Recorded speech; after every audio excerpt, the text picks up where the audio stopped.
Hi guys, welcome back. I'm doing a little bit of a different intro to my video today because I ended up with a really obnoxious camera angle at the beginning of the video that I'm going to share with you all here in just a second. I just wanted to kind of let you know where my thoughts were with that.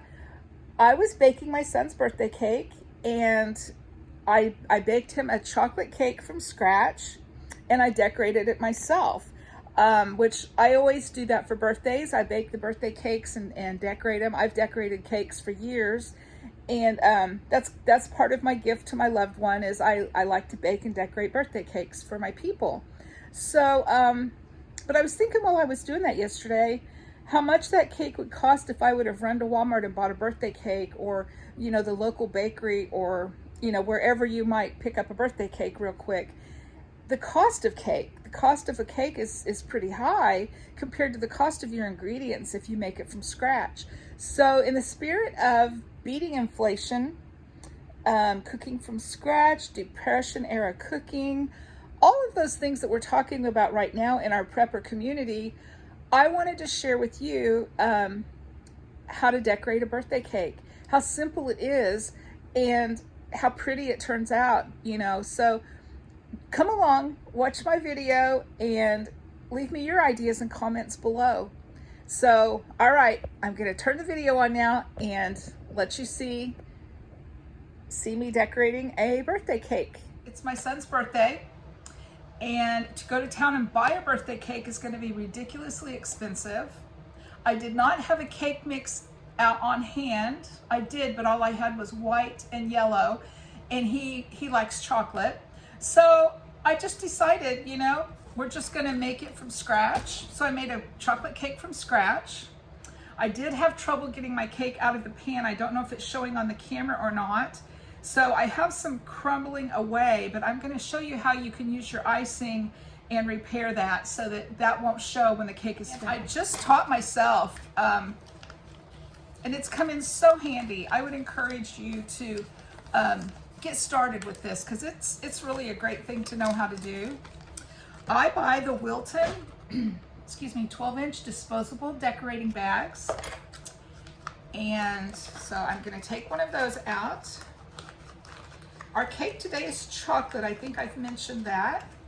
So for the icing, I mixed in about a half a cup of cocoa to replace about a half a cup of powdered sugar. And that will make the icing a really pretty brown color and also taste super good. And I will include the recipe in my description below.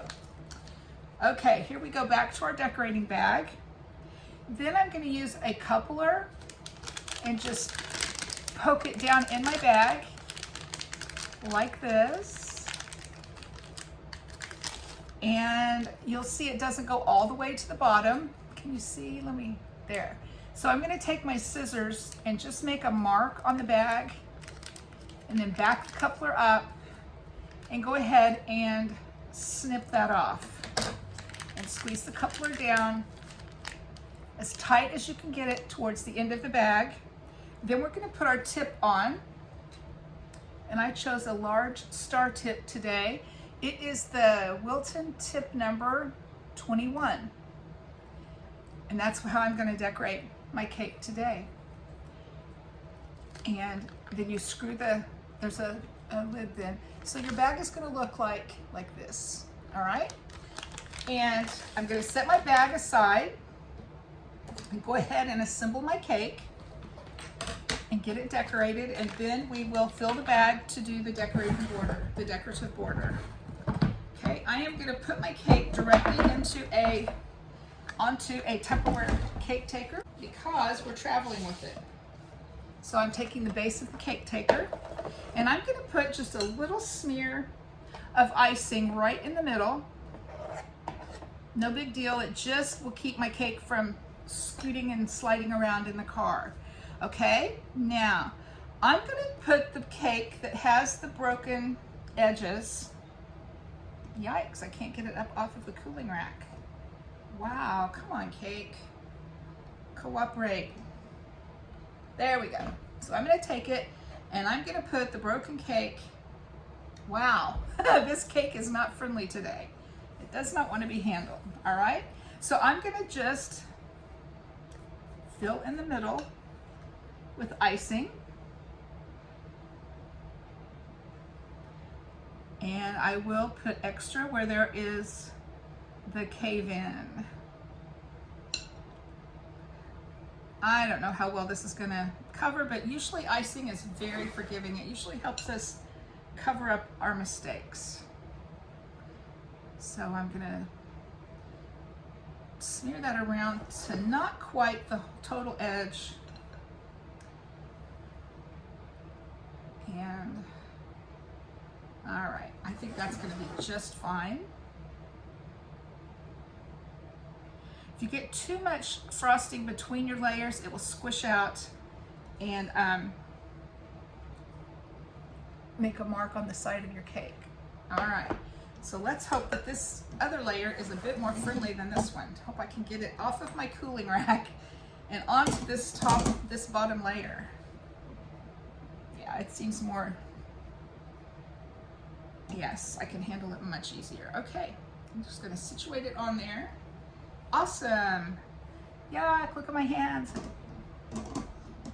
It's kind of gross. Okay, now what I do is I ice the sides of my cake first, and I might point out I am using a, I don't remember what that's called, but it's a spatula from Wilton, and I love it. I use it to put the icing on the cake. It's great for spreading. So I'm going to go around the sides. This is such an easy thing to learn, and it will save you so much money. I baked wedding cakes for several years. I would bake wedding cakes for people. I always had a hard time knowing exactly how to charge for a wedding cake because the bakeries in town and different places, they were getting $1 to $2 per serving for a wedding cake. And if you do a wedding cake for 200 people, my goodness, that's $200 to $400. And I know it's much more than that now, but I'm going to tell you what, I could, at the time, I would have to do my price research again, but at the time, I could do a wedding cake for 200 people for less than $30 for my cost. That doesn't include my labor, of course, but that includes all of the ingredients that you need. So yeah, this is a great skill to have when you're talking about, you know, saving money, fighting inflation, because, you know, we might not be able to get away from buying those expensive eggs or gas, but we can save money on celebration cakes. We can do that ourselves. So, okay, I have the sides of my cake well frosted onto the top. This is going to be just fine.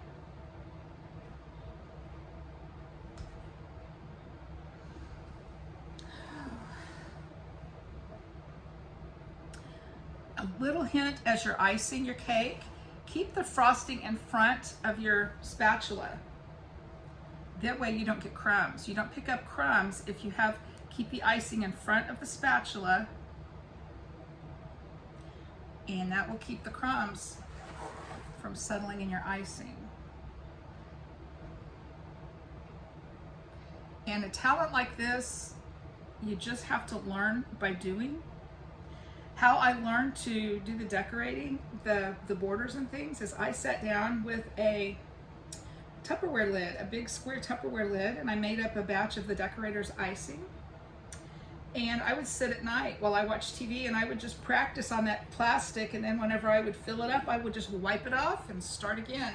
And that's how I was able to learn, and I got the practice in that I needed to make a pretty cake. All right, so there's our cake top. I think I'm just gonna leave it like it is. Now you can take a glass of hot water from the sink, like a tap water temperature, like the temperature it comes out of the tap. and you dip your spatula in that and then just very lightly smooth over your surface, and it will give you a perfectly smooth surface. But I'm pretty much happy with how it looks right now. So I think I'm gonna leave. Now I'm going to get a paper towel and wipe my messiness away from the cake, and we'll get started decorating our border. I got a damp paper towel, and I'm just gonna run my paper towel just around the edge of the bottom of the cake and swipe up all of those messy marks that I made.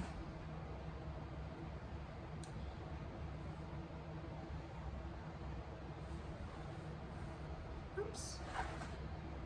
Alrighty. And there we go. All right, now, once again, taking our coupler, I'm going to fold the edges down like so, and then I'm going to scoop my icing into my bag. The icing all the way down to the end, and fold it down to fit into the palm of your hand. So this is how you will be holding your bag. And all right, so I will do the bottom of my cake first. You give it a squeeze.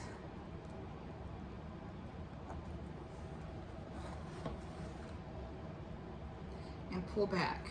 Squeeze and pull back. Can you see the pattern that I'm doing there?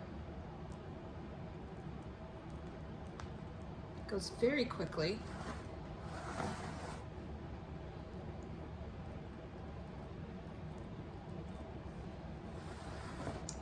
Oh, I'm not doing very well helping you see what I'm doing. I'm so sorry. Trying to watch my cake and the camera at the same time to make sure you can see.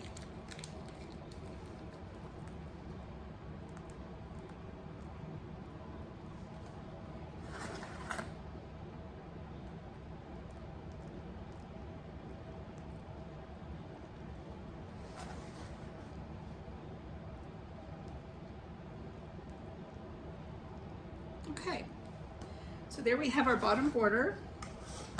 Lift this up a little bit so you can better see. Okay, now I will do the top border. And the top border I will do like a reverse shell. So you squeeze and twist one way and squeeze and twist the other way.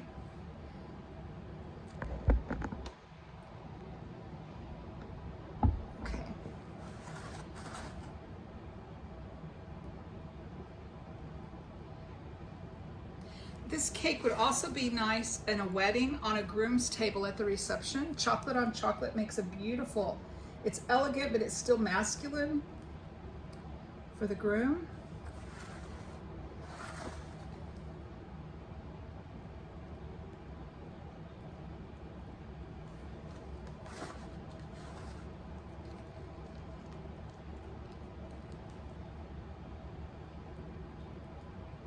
My icing feels very soft. I hope it sets up and does well to travel.